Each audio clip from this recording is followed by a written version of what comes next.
नंदी को पता पड़ी, नंदी और गण रोते रोते कैलाश पर्वत पे महादेव के चरणों में त्रायमाम त्रायमाम त्रायमाम त्रायमाम।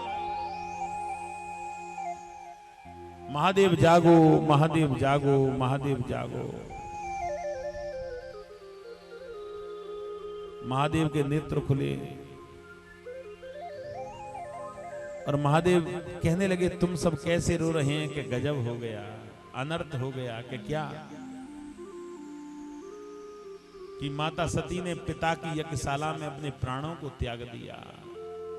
ये कथा तुम इतनी सुंदर कथा को सुन रहे हैं, माताओं तुम्हारे लिए विशेष सूचना है, विशेष तुम्हारे लिए चेतावनी है। तुम लोग इस चेतावनी को सुनो। आज महादेव जी से कहा, माता ने अपने शरीर को त्याग दिया, तो महादेव ने जोर जोर से सिर को हिलाया, जोर जोर से महादेव ने सिर को हिलाया और सिर को हिला करके एक जटा पकड़ी और बाल में से एक जटा तोड़ करके धरती पर गिरा दी। उससे वीरभद्र नाम का बलवान तैयार हुआ। वीरभद्र नाम का बलवान। और जब वीरभद्र नाम का बलवान कहने लगा कि हमें क्या करना चाहिए प्रभु, कि दक्ष प्रजापति कंकल में यज्ञ कर रहा है, दक्ष प्रजापति को मार करके आओ, यही मेरी आज्ञा है। वीरभद्र बड़े बलवान, वीरभद्र चले, अग्नि जैसी आंखें, भूत सेना को साथ में लेकर के दक्ष प्रजापति को मारने के लिए चल दिए। और जब दक्ष प्रजापति को मारने के लिए चल दिए, दक्ष प्रजापति को पता पड़ी कि वीरभद्र बड़े बलवान हैं, मुझे मार डालेंगे। तो वीरभद्र को मारने के लिए उन्होंने अपने गुरुजी का ध्यान किया। गुरुजी कौन है? दक्ष प्रजापति के विष्णु। और विष्णु कौन है? महादेव के पुत्र। विष्णु से कहा कि तुम महादेव का जो गण है बड़ा खतरनाक है, मार डालेगा, वीरभद्र उसको रोकिए। विष्णु ने सलाह दी कि उसको रोकने वाला कोई नहीं है, तुम एक काम कीजिए कि शिव के चरणों में चले जाइए। शिव जैसा क्रोधी और शिव जैसा दानी कोई नहीं हो सकता। शिव बड़ा भोला है, कितने भी अपराध कर दो, शिवलिंग को पकड़ लो, वो भूल जाता है। एक बार मेरे कहने से तुम उनके चरणों में चले जाओ, सारे संकट तुम्हारे निवारण हो जाएंगे। लेकिन दक्ष प्रजापति कहने लगे कि मैं शिव के चरणों में नहीं जाऊंगा। तो विष्णु कहने लगे, तो अब तुझे बचाने वाला कोई संसार में कोई नहीं है, क्योंकि शिव के चरणों से जो मना कर दे उसका अंत आना निश्चित है। विष्णु भगवान ने कहा, लेकिन वो नहीं माने। भृगु जी से कहा कि भृगु जी आप प्राणों को बचाइए। भृगु जी वीरभद्र के आगे पहुंचे तो भृगु जी के वीरभद्र ने 32 दांतों को तोड़ दिया। क्योंकि जब महादेव को श्राप लगा था, वो दांत फाड़ फाड़ के हंस रहा था। लेगा पूसा कहने लगे, मैं उसको तुरंत ही समाप्त कर दूंगा। लेकिन शिव के गण को मारना छोटी मोटी शक्ति नहीं है, शिव महादेव है। महादेव को मारना, महादेव के गण को समाप्त करना बहुत बड़ी शक्ति होनी चाहिए। आज उसी समय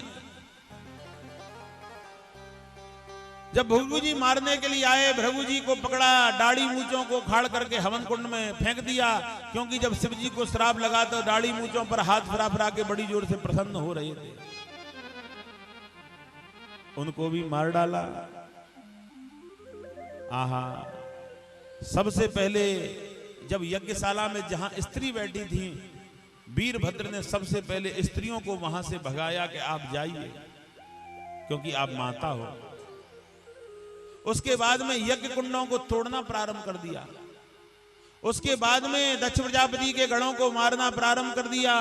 उसके बाद में दक्ष प्रजापति को पकड़ा और एक हाथ से शरीर को पकड़ा, एक हाथ से सिर को पकड़ा और सिर को उखाड़ करके दूर फेंक दिया। दक्ष प्रजापति को मार दिया और वीरभद्र भूत सेना को लेकर के कैलाश पर्वत पर महादेव के पास में पहुंच गए। जो दक्ष प्रजापति के बाकी के गण बचे थे, वो दौड़ते दौड़ते विष्णु भगवान के पास में पहुंचे। महादेव के क्रोध को शांत कर दो। विष्णु भगवान कहने लगे, मैं अकेला कुछ नहीं कर सकता। कि फिर कि तुम एक काम करो कि ब्रह्मा जी को और बुलाओ। बड़ी सुंदर कथा है। ब्रह्मा जी को और बुलाया। ब्रह्मा विष्णु शिव जी के पास में पहुंचे। दक्ष प्रजापति के गण और महादेव के चरणों से लिपट गए और त्रायमाम त्रायमाम, महादेव के चरणों से लिपट जाओ, आनंद आएगा। क्यों परेशान है, क्या बात है, क्या चाहिए? कहने लगे प्रभु मैं कुछ चाहता हूं कि बताइए कि जो तुमने दक्ष प्रजापति को मार डाला है, उसको समाप्त कर दिया है, उसको जीवित कीजिए। महादेव जी कहने लगे जो चला गया उसे कैसे लाऊं वापस? जो मर गया वो दोबारा नहीं आ सकता। विष्णु भगवान हंसे और कहने लगे प्रभु तुम्हारे तो थोड़ी सी देर का काम है, किसी को मारना, किसी को जीवित करना। ये महादेव का कोई विशेष बड़ा काम नहीं है जीवित मरना, तुम उनको जीवित कीजिए। महादेव जी को ध्यान आया, मेरे शिष्य नंदी ने कहा था कि उनके बकरे का और शीश होगा, तो कहने लगे कि आप उनके धड़ पे बकरे का शीश रख दिया जाए तो वो दोबारा जीवित हो सकते हैं। आज उनके धड़ पे जब बकरे का शीश रखा तो बकरे का शीश रखते ही उनके मुखारबिंद से बम की आवाज आई और बम की आवाज लगाते ही शंकर जी प्रसन्न हो गए। बोली वृंदावन बिहारी लाल की।